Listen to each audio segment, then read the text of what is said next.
Well,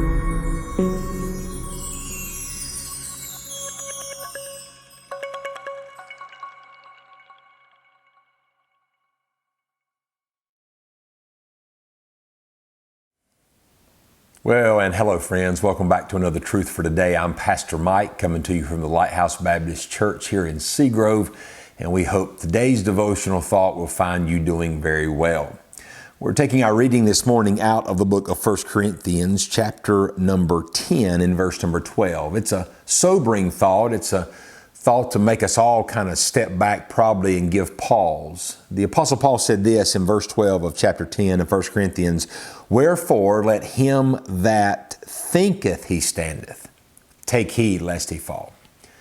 The thought is simply this right here, that if as a believer we ever get to the place where we think we're doing pretty well, he said that's a time when you're probably the most vulnerable.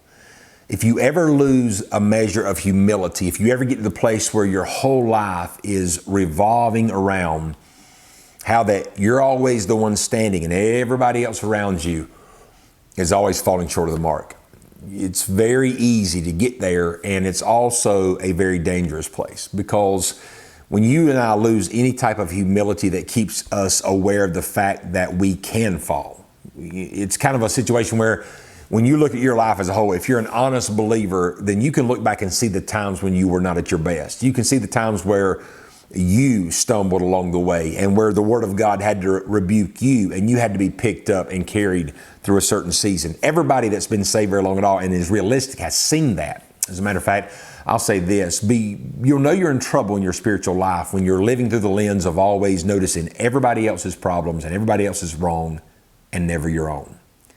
A healthy place to be spiritually is where, as a matter of fact, and I believe this, I preach this, I try to live this, and I teach this at our church, you're in a healthy spot spiritually when you're seeing as much, if not more, wrong with you than you do everybody else. I've never met one person that did not have a pride problem, that did not live through the lens of never truly seeing themselves for what they really were. So friend, for you and I, let's be very careful. Let's take heed when we think we are standing. Take heed, be very careful, sober-minded during those seasons, because those are the times when vulnerability is at its highest. Let's stay humble. Let's look at ourselves realistically, and a rule for life is this: always give others the same mercy and grace that you want God to give you, because according to Matthew chapter 7, what we measure out in mercy and grace will be what is meted back to us. So remember, when you think you're standing, take heed, because that is a time when you are very vulnerable for a fall. We hope today's devotional thought will be a sobering reminder of the importance of humility in the Christian walk and life. And may the Lord richly bless you today is our prayer.